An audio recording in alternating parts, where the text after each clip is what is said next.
अब हम लोग एक एल्गोरिथम देखेंगे जिसकी हेल्प से हम लोग बहुत जल्दी चेकिंग करेंगे कि शेड्यूल कॉन्फ्लिक्ट सीरियलाइजेबल है कि नहीं है।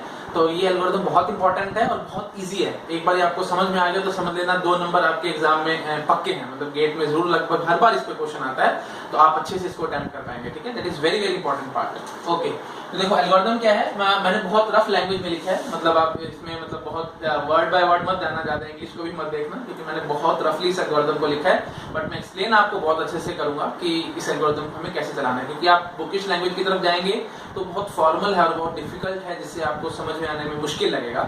तो इसलिए फिर मैंने रफली इसको लिखा है। ठीक है, ओके, तो मैं सीधा शेड्यूल पे आपको चला के दिखाता हूँ। देखो हमें पहला काम क्या करना है, फर्स्ट स्टेप क्या है, each transaction is represented by node of a graph, और इस ग्राफ को हम लोग क्या बोलते हैं, प्रेसिडेंस ग्राफ। ठीक है, तो हम लोग इस शेड्यूल के लिए प्रेसिडेंस ग्राफ बनाएंगे। तो कितने नोड्स होंगी, 2 ही नोड्स होंगी, क्योंकि हमारे पास सिर्फ 2 ही ट्रांजैक्शन है। अच्छा, फिर स्टेप 2 क्या कह रहे हैं, if we have rx operation in ti then try to find wx operation in tj below rx। ठीक है, जैसे देखो हमने यहाँ पे rx मिल गया, तो आप नीचे जाके, ऊपर नहीं, ऊपर तो कुछ नहीं, नीचे जाके देखना है wx मिलता है क्या हमें कहीं t2 में, क्योंकि ये ti मान लो, ये tj मान लो, तो हमें यहाँ पे rx मिला है, तो आप नीचे जाके ढूंढेंगे कहीं wx है क्या। मतलब आपको समझ में आ रहा होगा, हम लोग कॉन्फ्लिक्टिंग ऑपरेशन ढूंढने की कोशिश कर रहे हैं। सिमिलरली अगर wx होता तो मैं नीचे rx और wx दोनों की खोज में जाता, मतलब दोनों को मैं सर्च करता। आई थिंक समझ में आ रहा है सब लोगों को मैं क्या कहना चाह रहा हूँ। अगर हमें यहाँ rx मिला है तो हम यहाँ पे नीचे wx ढूंढेंगे, और wx मिला है तो नीचे rx या wx दोनों ढूंढने की कोशिश करेंगे, क्योंकि दोनों ही एक किस्म से कॉन्फ्लिक्टिंग है wx के साथ, तो हमें कॉन्फ्लिक्टिंग ऑपरेशन ढूंढने हैं। अच्छा, अगर हमें कॉन्फ्लिक्टिंग ऑपरेशन मिल जाता है, जैसे देखो हमें यहाँ rx था, तो यहाँ पे मुझे wx मिल गया है, क्योंकि rx के साथ rx तो कॉन्फ्लिक्ट नहीं है बट wx कॉन्फ्लिक्ट है, तो हम लोग t1 से t2 एक डायरेक्टेड एज डालेंगे इस ग्राफ के अंदर। तो हमने t1 से t2 एक डायरेक्टेड एज डाल दी। अच्छा, और ये बात भी हमें याद रखनी है कि ये एज सिर्फ एक बार डालनी है, बार बार नहीं डालनी है। ठीक है, जैसे हमने ये पॉइंट भी लिखा है, देखो स्टेप 2 में पढ़ देता हूं। If we have rx operation in ti then try to find wx operation in tj below rx. If we find the same then draw directed edge from ti to tj only once for all the conflicting operations। जितने मर्जी conflicting operation होते हैं, आपको सिर्फ एक ही बारी ये as डालनी थी। ठीक है, ओके। अच्छा, उसके बाद फिर अगर हमें साइकिल मिल जाती है इस ग्राफ के अंदर, तो मैं बोलूंगा कि ये शेड्यूल कॉन्फ्लिक्ट सीरियलाइजेबल नहीं है। अगर साइकिल नहीं मिलती है तो हम बोलेंगे कॉन्फ्लिक्ट सीरियलाइजेबल शेड्यूल है।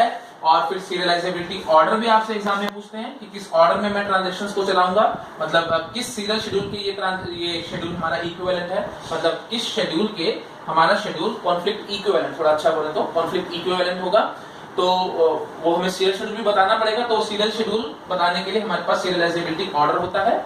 और सीरियलाइजेबिलिटी ऑर्डर कैसे मिलेगा हमें, topological ordering of the nodes of the graph. ठीक है, इस ग्राफ की टोपोलॉजिकल ऑर्डरिंग से हमें पता लगेगा। ये सब वर्ड्स हैं और कुछ ने डेटा स्ट्रक्चर्स में आपने पढ़ा होगा। एक्चुअली गेट में क्वेश्चन आया है कि सीरियलाइजेबिलिटी ऑर्डर कैसे मिलता है, that is by topological ordering, इसलिए मैंने ये वर्डिंग लिखी है। बट आपको कॉमन सेंस से समझ में आ जाएगा टोपोलॉजिकल ऑर्डरिंग क्या होती है। ठीक है, अभी 2 मिनट रुको, समझ में आ जाएगा। ओके, तो चलो मैं यहाँ पे एल्गोरिथम चला के दिखाता हूँ। सबसे पहले हमें rx मिला, यहाँ पे हमने नीचे जाके wx ढूंढा, मिल गया, हमने एज डाल दी। फिर नेक्स्ट ऑपरेशन देखा wx, क्योंकि हमें हर एक ऑपरेशन के लिए करना पड़ेगा। यहाँ पे wx मिला तो यहाँ पे rx wx दोनों मिल रहा है, तो हमने ये एज डाल रखी, तो बार बार एज डालने की जरूरत नहीं है, छोड़ो इसको। अब यहाँ पे हमने rx मिला है, क्योंकि हमें हर एक ऑपरेशन के लिए देखना था, तो यहाँ ढूंढो कहीं wx है, नहीं है, छोड़ो इसको। wx मिला, क्या यहाँ rx या wx कहीं है नीचे, नहीं है, छोड़ो। ry, तो क्या wi है, यस wi हमें मिल रहा है, एच डालनी थी, पहले से डली हुई है, बार बार डालने की जरूरत नहीं है, छोड़ दो। wi, तो ry और wi दोनों मिल रहा है, बट एक बार एच डली हुई है, बार बार नहीं डालनी, दैट्स इट, हमारा पूरा शेड्यूल खत्म। क्योंकि यहाँ ry wi तो उसके नीचे तो कुछ है ही नहीं, हमें चेकिंग करने की जरूरत नहीं है। तो that means the given schedule is conflict serializable. ठीक है, क्यों, क्योंकि इसके अंदर साइकिल हमें नहीं मिली है। अच्छा, अब आप सीरियलाइजेबिलिटी ऑर्डर आपको देखते समझ में आएगा। सीरियलाइजेबिलिटी ऑर्डर क्या होगा, t1 t2, बस यही हमारा टोपोलॉजिकल ऑर्डरिंग है। ठीक है, बहुत सिंपल बात है। ओके, तो अब t1 t2 कहने का मतलब क्या है कि ये जो हमारा शेड्यूल है ये कॉन्फ्लिक्ट इक्विवेलेंट होगा एक सीरियल शेड्यूल के, और वो सीरियल शेड्यूल कौन सा होगा, t1 फॉलोड बाय t2। ठीक है, आप चेक करना चाहते हैं तो देखो आप चेक भी कर सकते हैं। देखो ये शेड्यूल मैंने आपको वैसे काफी बार दिखाया भी है। ry wy को मैं ऊपर शिफ्ट कर सकता हूँ rx wx से, क्योंकि ये और ये आपस में कॉन्फ्लिक्टिंग ऑपरेशन बिल्कुल नहीं है। तो अगर मैंने इनको ऊपर शिफ्ट कर दिया तो t1 के बाद t2 हम आराम से कह सकते हैं कि एक सीरियल शेड्यूल हमारे पास तैयार हो चुका है, which is conflict equivalent to this schedule, hence the given schedule is conflict serializable. ठीक, ओके। अच्छा, सेकंड क्वेश्चन को हम लोग अब देखते हैं। इसमें देखो वही बात है, तो दो नोड्स बनानी पड़ेंगी हमें, एक T1 और एक T2। सो यहाँ पे RX मिला तो यहाँ ढूंढा जाके WX मिल गया, तो T1 से T2 हमने एक एज डाल दी। उसके बाद यहाँ WX मिला तो फिर यहाँ जाके देखा कहीं RX से WX मिलता है, बिल्कुल मिल गया WX, तो T2 से T1 भी एक डायरेक्टेड एज जाएगी। अब साइकिल बन चुकी है ग्राफ के अंदर, तो ये शेड्यूल कॉन्फ्लिक्ट सीरियलाइजेबल नहीं होगा। ठीक है, 1-2 मिनट मैं लगा रहा हूँ स्टार्टिंग में, बट उसके बाद हम बहुत जल्दी क्वेश्चंस को कर पाएंगे और बहुत अच्छा और बहुत एक्यूरेट शॉर्टकट है ये, जिससे हमारे पास आंसर बहुत जल्दी आएगा एग्जाम में। ठीक है, तो फाइनली ये शेड्यूल कॉन्फ्लिक्ट सीरियलाइजेबल नहीं है। आप चेक करना चाहते हैं, वैसे नॉर्मली मैंने आपको ये शेड्यूल बार-बार वैसे चेक भी कराया, WS को आप ऊपर शिफ्ट नहीं कर सकते क्योंकि रीड गलत कर देगा, इस WS को नीचे शिफ्ट कर देगा तो आंसर ऑब्वियसली गलत आएगा, क्योंकि ये फाइनल राइट तो WS कर रहा है और फिर ये राइट करेगा, सो दैट मींस ये कॉन्फ्लिक्टिंग ऑपरेशंस है ना, तो हम कहीं पे भी ऊपर नीचे कहीं शिफ्ट नहीं कर पा रहे हैं, सो ये शेड्यूल कॉन्फ्लिक्ट सीरियलाइजेबल नहीं है। ठीक, नेक्स्ट क्वेश्चन देखते हैं। इसमें हमने 3 ट्रांजैक्शंस बनाई हैं, तो हमें समझ में आ जाएगा कि हमें प्रेसिडेंस ग्राफ में 3 यू कैन से नोड्स बनानी पड़ेगी। तो पहला ऑपरेशन हमने RX देखा, नीचे ढूंढा जाके WX और WX दो जगह मिल रहा है, मतलब T1 से T2 भी एज जाएगी और T3 भी एक डायरेक्टेड एज जाएगी। अच्छा, यहाँ पे WX मिला, नेक्स्ट ऑपरेशन, तो WX के इधर नीचे देखा, यहाँ पे भी WX है, यहाँ पे भी WX है, मतलब T2 से T1, T2 से T3 एज जाएगी, T2 से T1 और T2 से T3 एज जाएगी। ठीक है, अच्छा बस मैं अब यहीं रुक जाऊंगा और आप यहाँ पे देखो एक साइकिल बन रही है T1 से T2। तो प्लीज ये मत सोचना कि अगर 3 ट्रांजैक्शन है तो तीनों की साइकिल बननी चाहिए, मैंने बोला था कि साइकिल बननी चाहिए, ये मतलब नहीं कि कंप्लीट बने। सो T1 से T2 देखो एक साइकिल बन रही है, that means this you can से schedule is not conflict serializable. ठीक है, ये कॉन्फ्लिक्ट सीरियलाइजेबल नहीं है। नेक्स्ट क्वेश्चन देखते हैं। देखो इसमें भी हमें 3 नोड्स बनानी पड़ेंगी, T1, T2, T3। तो पहले यहाँ RX मिला है, तो उसके बाद देखो कहीं WX है, यस ये रहा, सो T1 से T3 एक एज जाएगी। उसके बाद यहाँ RY मिला है, तो RY के नीचे देखो कहीं WY है, नहीं ठीक है छोड़ो, यहाँ WX है, तो RX ढूंढना था, मिल गया, तो T3 से T2 एक एज जाएगी। उसके बाद यहाँ RX है, तो फिर यहाँ कहीं WX नहीं है, यहाँ RY है, तो उसके नीचे और कुछ नहीं है, तो फाइनली ये आया है हमारे पास। तो देखो इसमें कोई साइकिल नहीं है, so that means this schedule is conflict serialisable. और अगर हमें सीरियलाइजेबिलिटी ऑर्डर चाहिए था, तो सीरियलाइजेबिलिटी ऑर्डर क्या होगा इसका, T1, T3, T2। Common sense है, आप देखिए T1, T3, T2। ठीक है, जो हमारे पास जिस हिसाब से ये एजेस डालनी है आप उस हिसाब से लिख सकते हैं। T1, T3, T2 is my answer. इसका बेसिक मीनिंग आप आई थिंक गेस कर पा रहे होंगे, मतलब सबसे पहले आप T1 ट्रांजैक्शन को पूरी चला दो, फिर पूरी T3 चला दो और उसके बाद T2 चला दो। तो जो एक सीरियल शेड्यूल मेरे पास तैयार होगा T1, T3, T2 वाला, वो सीरियल शेड्यूल इस शेड्यूल के कॉन्फ्लिक्ट इक्विवेलेंट होगा, इसलिए मैं इस शेड्यूल को कॉन्फ्लिक्ट सीरियलाइजेबल कह रहा हूँ। ठीक है, आई थिंक आपको समझ में आ गया होगा कि कॉन्फ्लिक्ट सीरियलाइजेबिलिटी ऑर्डर का बेसिक मीनिंग क्या है। ठीक है, ओके, अब हम आते हैं नेक्स्ट क्वेश्चन पे। तो इसमें देखिए, इसमें भी हमारे पास 3 ट्रांजैक्शंस हैं, T1, T2, T3, और यहाँ RX मिला तो हमें क्या ढूंढना होगा, WX, ये मिल गया, और यहाँ पे भी WX मिल गया, सो T1 से T2 एक एज जाएगी और एक T3 एज जाएगी। ठीक है, अच्छा उसके बाद RY मिला तो WY ढूंढो, WY नहीं है कहीं, छोड़ दो, फिर RY मिला तो फिर यहाँ WY मिल गया। ठीक है, सेम ट्रांजैक्शन में नहीं देखना, प्लीज ये गलती मत करना, RY यहाँ है तो फिर हम WY यहाँ ढूंढने लग जाए। मैंने आपको बताया था कॉन्फ्लिक्टिंग ऑपरेशन कराऊंगा, डिफरेंट ट्रांजैक्शन में होना चाहिए, सेम ट्रांजैक्शन में नहीं हो सकता। ठीक है, तो हमने यहाँ WY नहीं ढूंढा, हमने RY यहाँ पकड़ा था तो WY यहाँ कहीं ढूंढा, इनमें कहीं नहीं मिला, फिर यहाँ RY देखा तो फिर इसमें WY हमें मिल गया, सो T3 से T2 एक एज जाएगी। ठीक है, T3 से T2 एक एज गई। अच्छा अभी फिलहाल मुझे बताओ कोई साइकिल नजर आ रही है? आई थिंक काफियों को लगेगा कि साइकिल है इसमें, बट एक्चुअली साइकिल नहीं है। देखो कहाँ से साइकिल नजर आ रही है आपको, कोई डायरेक्टेड पाथ तो नहीं है ना, तो कोई ये साइकिल नहीं है यहाँ पे। ठीक है, ओके, तो RY के बाद फिर यहाँ ठीक है WY था तो हमने एज डाल दी, उसके बाद फिर WY देखा तो हमें RY ढूंढना था, यहाँ RY है, यहाँ है नहीं है। ठीक है, तो WX था तो RX WX ये था, तो T1 से T2 हमने पहले डाल रखे थे, दोबारा एज मत डालना। यहाँ WX है तो यहाँ RX WX दोनों है, तो T3 से T2 पहले से डली हुई दोबारा नहीं डालनी, RX WX हमारे पास और कुछ नहीं है। ठीक है, तो फाइनली यहाँ पे कोई साइकिल नहीं बनी है। अब बात आएगी कि सीरियलाइजेबिलिटी ऑर्डर कैसे लिखें। यहाँ मैं आपको एक्सप्लेन करता हूँ कि हमें टोपोलॉजिकल सॉर्टिंग के हिसाब से लिखना होता है, या टोपोलॉजिकल ऑर्डरिंग जैसे भी आप सोचो, तो हम इसको कैसे लिखेंगे। देखो ऐसी सबसे पहला ऐसा यू कैन से वर्टेक्स ढूंढो या यू कैन से नोड ढूंढो जहां पे कोई इनकमिंग एज ना हो। तो सबसे पहली हमें कौन सी नजर आ रही है जिसपे कोई इनकमिंग एज नहीं है? T1। ठीक है, सो T1 को हम लोग कंप्लीट कर देंगे। अब T1 को कंप्लीट करते ही आप ऐसे समझो T1 उड़ गई तो हम यहाँ से इसकी एजेस को भी हटा देंगे। उसके बाद फिर फाइनली अब वो एज ढूंढो जिसपे कोई इनकमिंग एज ना हो, जैसे मैंने भी आपको बताया था। तो T3 है वो, क्योंकि T2 पे तो एज है। तो T1 के बाद हम लोग किसको चलाएंगे? T3 को। और T3 जब खत्म हो जाएगी तो फिर इसकी भी एजिस को और नोड को उड़ा दो, तो फाइनली T2 बचेगी। तो उसके बाद हम लोग T2 चलाएंगे। So T1 T3 T2, this is my you can say topological sorting और यू कैन से ऑर्डरिंग, जैसे भी आपको बोलना है। और फाइनली ये हमारे पास you can say serializability order आएगा। सीरियलाइजेबिलिटी ऑर्डर का मीनिंग मैं आपको पहले भी बता चुका हूँ। इसका मतलब क्या होगा कि पहले पूरी ट्रांजेक्शन T1 को चलाओ, T3 को चलाओ, T2 को चलाओ। मतलब एक किस्म से एक सीरियल शेड्यूल है जो कि इस शेड्यूल के कॉन्फ्लिक्ट इक्विवेलेंट है। ठीक, ओके। नेक्स्ट क्वेश्चन देखते हैं। इसमें दो यू कैन से ट्रांजेक्शंस हैं, तो हमें दो एजेस बनानी पड़ेंगी। तो पहला RX है, तो यहाँ ढूंढो कहीं RX कहीं WX है, नहीं है। RY है तो कहीं ढूंढो WY है, नहीं है। तो WX कहीं नीचे ढूंढो, WX या RX कुछ नहीं है। WY उसके नीचे कुछ है ही नहीं। इनफैक्ट आपको देखते नजर आएगा कि X पे काम कर रहा है, Y पे काम कर रहा है, तो इसमें कोई कॉन्फ्लिक्टिंग ऑपरेशन है ही नहीं। ठीक है, तो अब इस ग्राफ में मैं क्या करूँ? हम ऐसे छोड़ देंगे। तब आप मुझे बताओ क्या ये कॉन्फ्लिक्ट सीरियलाइजेबल है? बिल्कुल है। तो फिर ऑर्डर वाली बात आएगी, तो आप मुझे कॉन्फ्लिक्ट या सीरियलाइजेबिलिटी ऑर्डर बताओ। तो ऑर्डर यहाँ पे याद रखना दो पॉसिबल होंगे, T2 T1 या फिर T1 T2। मतलब आप किसी भी, या ये दोनों ही सीरियल शेड्यूल ऐसे हैं जो कि इस गिवन शेड्यूल के कॉन्फ्लिक्ट इक्विवेलेंट हैं। ठीक है, that's why I am calling it as conflict equivalent. मेरे को एक शेड्यूल चाहिए था लेकिन मैंने आपको दो दो दिखा दिए हैं। और रादर ऑर्डर भी हम लोग दो क्यों लिख पा रहे हैं? क्योंकि यहाँ पे कहीं एज बनी नहीं है। ठीक है, तो कैसे भी चला लो, पहले T2 चला लो बाद में T1, या पहले T1 चला लो बाद में T2 चला लो। ठीक है, आई थिंक क्लियर हो गया होगा। तो यहाँ पे दो सीरियलाइजेबिलिटी ऑर्डर हैं। ये पूछ सकता है एग्जाम में कि how many serializability orders are possible. In fact अगला क्वेश्चन मैंने आपको यही दिया है, इस शेड्यूल पे हम लोग अभी चेकिंग कराएंगे।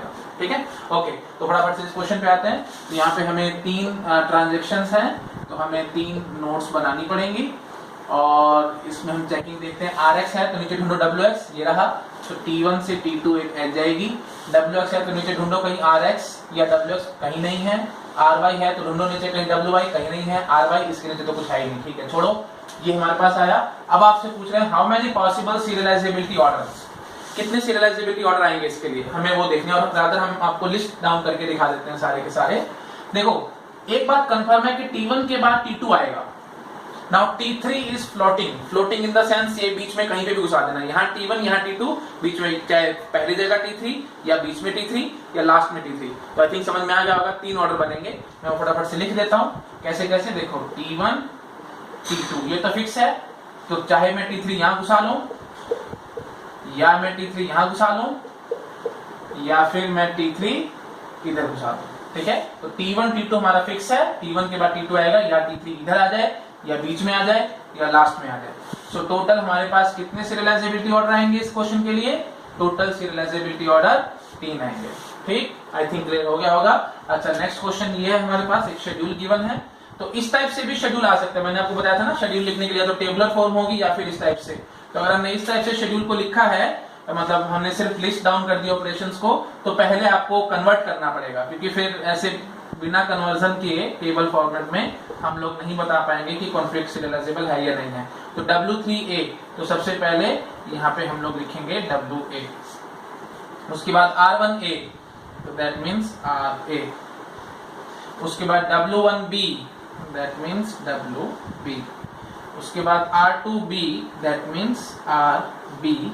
देन WC, देन RC, तो RC इधर आएगा। ओके, हाँ, आप फटाफट से चेकिंग करो। तो हमारे पास तीन नोड्स होंगी, T1 T2 और T3। ठीक, अब फटाफट से पहला ऑपरेशन देखो, WA, तो ढूंढो कहीं RA और W आता है, ये रहा RA, और यहाँ कहीं WA तो कुछ है नहीं, तो RA तो है, तो T3 से T1 एक एज जाएगी। सॉरी, T1 T2 T3 ना, हाँ, तो T3 से T1 एक एज जाएगी। ठीक है, अच्छा, यहाँ RA नजर आया, तो RA मिला, तो फिर हमें क्या चाहिए? WA, तो WA कहीं नहीं है, छोड़ो। WB, तो RB ये मिल गया, तो T1 से T2 एक एज जाएगी। T1 से T2 एक एज जाएगी। अच्छा, उसके बाद फिर RB मिला तो WB और कहीं है नहीं, WC तो RC यहाँ मिल गया, तो T2 से T3 एच जाएगी, T2 से T3 एच जाएगी। ठीक, ओके। तो अब साइकिल, हमें साइकिल नजर नहीं आ रही, प्लीज मत बोलना साइकिल है यहाँ पे, सॉरी साइकिल है हमारे पास, ठीक है साइकिल है, सॉरी दिस इज साइकिल। तो ये कॉन्फ्लिक्ट सीरियलाइजेबल नहीं है, ठीक है, आई थिंक आपको नजर आ रहा होगा, this is a cycle. Okay, अब इसकी चेकिंग करते हैं, ये हमारा लास्ट क्वेश्चन है। तो एक दो क्वेश्चन मैं और इसके बाद करा दूंगा आपको, क्योंकि थोड़ी अच्छे से प्रैक्टिस हो जाएगी। हाँ जी, तो यहाँ पे 3 ट्रांजेक्शंस हैं, T1, T2, T3। तो RA, तो कॉरस्पॉन्डिंग WA ढूंढो, ये रहा WA, तो T2 से T1 एच जाएगी, और WA यहाँ पे भी है तो T2 से T3 भी एच जाएगी। WA मिला तो RA ढूंढो, ये रहा RA, T2 से T1 एच जा चुके, बार बार मत करना, WA RA नहीं है, ठीक है छोड़ो। RC तो WC कहीं नहीं है, छोड़ो इसको। WB तो RB या WB यहाँ नहीं है, लेकिन RB WB यहाँ है, तो T2 से T1 एच जाएगी। T2 से T1 पहले से जा रखी है, तो हमें बार बार नहीं डालनी। उसके बाद WA तो RA या WA, ये रहा RA WA हमारे पास है, तो हम T3 से T1 एच डाल देंगे, T3 से T1 एच डाल देंगे। WC तो और कुछ है नहीं यहाँ पे, RC तो नहीं है और WC भी नहीं है, तो इसके नीचे इनको तो हमें चेकिंग ही नहीं करना, क्योंकि इनके नीचे हमारे पास कुछ नहीं है। तो फाइनली हमारे पास ये आया है ग्राफ, तो इसमें साइकिल, देखो साइकिल नहीं है, ठीक है, देयर इज नो साइकिल। तो अब वही बात है, हमें टोपोलॉजिकल सॉर्टिंग या टोपोलॉजिकल ऑर्डरिंग के हिसाब से हमें सीरियलाइजेबिलिटी ऑर्डर बताना होगा। तो ढूंढो पहले ऐसी है जहाँ पे कोई इनकमिंग एज ना हो, कौन सी है जी, T2। तो T2 को हम लोग उड़ाएंगे और यहाँ T2 लिख लेंगे। तो T2 को हमने उड़ाया और उसकी सारी एजेस को भी हटाया। अब बोलो किस में इनकमिंग एज नहीं है, T3 में नहीं है, तो हम लोग T3 लिखेंगे और फिर फाइनली T1 लिखेंगे। तो ये सीरियलाइजेबिलिटी ऑर्डर आया है। दैट मींस अगर मैं सबसे पहले पूरा T2 चला दूं, फिर पूरा T3 और उसके बाद T1 चलाऊं, एक सीरियल शेड्यूल अगर मैं ऐसे तैयार करूंगा, तो वो शेड्यूल इस शेड्यूल के कॉन्फ्लिक्ट इक्विवेलेंट होगा। दैट मींस दिस इज एक किस्म से ये सीरियल शेड्यूल इसके कॉन्फ्लिक्ट इक्विवेलेंट है, तो ये कॉन्फ्लिक्ट सीरियलाइजेबल है, ठीक है, और हमने इसका ऑर्डर भी दे दिया है, ठीक। ओके, बस एक लास्ट क्वेश्चन देखते हैं कॉन्फ्लिक्ट सीरियलाइजेबिलिटी का, उसमें मैं वही पॉसिबल ऑर्डर्स का आपको दिखा रहा हूँ कि बहुत अच्छा क्वेश्चन है। इसके बाद फिर हम लोग अपने और कुछ जो कंसेप्ट्स बचते हैं उनको डिस्कस करेंगे, ठीक है। ओके, तो देखो ये बहुत अच्छा क्वेश्चन है। इसमें पहले तो देखो 4 ट्रांजेक्शंस हैं, तो हमें यू कैन से कि 4 नोट्स बनानी पड़ेंगी। आप कैसे भी बना लो, इससे हमें कोई फर्क नहीं पड़ता। तो ये 4 नोट्स होगी। अब सबसे पहले हमने T4 में RA पढ़ा, तो RA की कॉरस्पॉन्डिंग हमें WA चाहिए होगा, तो ढूंढो WA कहाँ है, WA सिर्फ यहाँ है, तो T4 से T2 एक एच जाएगी, ठीक है, T4 से T2 एच गई। उसके बाद RA यहाँ से मिला, RA की कॉरस्पॉन्डिंग ढूंढो WA कहीं नहीं है, छोड़ दो इसको। उसके बाद RA मिला, फिर RA की कॉरस्पॉन्डिंग WA यहाँ मिल गया, सो T3 से T2 एक एच जाएगी, ठीक है। अच्छा, उसके बाद फिर WB यहाँ मिला है, तो WB के कॉरस्पॉन्डिंग RB या WB कुछ भी मिले हमें एच डालनी पड़ेगी, तो T1 से T3 एक एच जाएगी, T1 से T3 एक एच जाएगी, क्योंकि यहाँ पे RB मिल रहा है और यहाँ पे WB मिल रहा है, सो T1 से T2 भी एक एच जाएगी, ठीक है। देखो कहीं को साइकिल नजर आ रही है, फिलहाल मेरे पास कोई साइकिल नहीं है। अच्छा, फिर WA मिला, तो WA के कॉरस्पॉन्डिंग हमें RA चाहिए था, वो कहीं नहीं है। RB मिला तो WB है यहाँ पे, T3 से T2 ऑलरेडी जा चुकी है, तो WB उसके नीचे तो कुछ है नहीं। फाइनली हमारे पास ये रेफरेंस ग्राफ बना है, लेकिन इसमें कोई भी साइकिल नहीं है, आप देख पा रहे हैं, ध्यान से देखिए। अब यहाँ पे मैं आपसे वही क्वेश्चन पूछूंगा कि कितने पॉसिबल सीरियलाइजेबिलिटी ऑर्डर होंगे। तो इसके लिए आप क्या करेंगे, आप कहीं से भी किसी नोड से भी स्टार्ट कर सकते हैं, बट मैं एक सजेशन दूंगा आपको, आप क्या करें, आप ना एक लॉन्गेस्ट चेन ढूंढने की कोशिश करें। लॉन्गेस्ट चेन यहाँ पे देखो, जैसे अगर मैं बोलता हूँ T4 से स्टार्ट करो, तो T4 से T2 से आगे कहीं और रास्ता नहीं है, छोड़ो इसको। T3 से देखो, T3 से T2 तो और कहीं आगे रास्ता नहीं है, 2 ही नोड्स आ रही हैं। उसके बाद फिर T2 से देखें अगर हम लोग, तो T2 से तो कहीं और रास्ता बनता भी नहीं है। T1 से अगर हम लोग देखेंगे, तो T1 से T2 एक ये रास्ता है, या फिर T1 से T3 से T2, तो यहाँ पे देखो ये सबसे बड़ी चेन है, T1 T3 T2, this is our longest chain. तो मैं एक बार इसको लिख देता हूँ, T1 T3 T2, this is our longest chain. अब T4 वही बात है, फ्लोट कर रहा है, तो T4 को मैं इनके बीच में घुसाने की कोशिश करूंगा, बट खास बात ये ध्यान रखनी है कि T2 के पीछे T4 नहीं आएगा, T4 के बाद T2 आएगा, ठीक है, बस इस बात का हमें ध्यान रखना है। अच्छा, अब एक बात ये भी देखो, T1 से T4 कोई एज नहीं गई है और T4 से T1 भी कोई एज नहीं गई है, तो मतलब T4 फ्री है, आप T1 के आगे पीछे कहीं भी घुसा सकते हो। तो मैं T4 यहाँ डाल देता हूँ और फिर एक बार इसको और लिखता हूँ, T1 T3 T2 और T4 को मैं यहाँ डाल देता हूँ, ठीक है। अच्छा, सिमिलरली हम T3 के साथ भी देखें तो T3 के साथ भी ये फ्री है एक किस्म से, T4 आगे पीछे कहीं भी घुसा सकते हैं। तो देखो फिर हम लिखते हैं T1 T3 T2, तो T4 हम यहाँ डाल सकते हैं। अच्छा, उसके बाद फिर एक पॉसिबिलिटी, हाँ ठीक है, तो आगे T3 से आगे भी आ रहा है और पीछे भी आ रहा है, तो हमारे पास पॉसिबिलिटी बन चुकी है। और T4 के तो एक किस्म से T4 के पीछे ही T2 आना चाहिए था, तो देखो हर जगह T4 के पीछे T2 है, तो फाइनली हमारे पास और कोई पॉसिबिलिटी नहीं बनेगी। आप अगर चाहेंगे कि T4 को मैं यहाँ घुसा दूं, मतलब T1 T3 T2 और इधर T4, ये बिल्कुल गलत है क्योंकि T2 के पीछे T4 आ गया, हमें पहले T4 चाहिए बाद में T2 चाहिए, तो ये हम नहीं लिख सकते। तो फाइनली हमारे पास सीरियलाइजेबिलिटी ऑर्डर कितने आ रहे हैं, 3 आ रहे हैं। तो T4 T1 T3 T2, second is T1 T4 T3 T2 and the last is T1 T3 T4 T2, ठीक है। So total possible serializability order are 3 है, ठीक। ओके, तो ये ध्यान रखना, ये अच्छा क्वेश्चन था।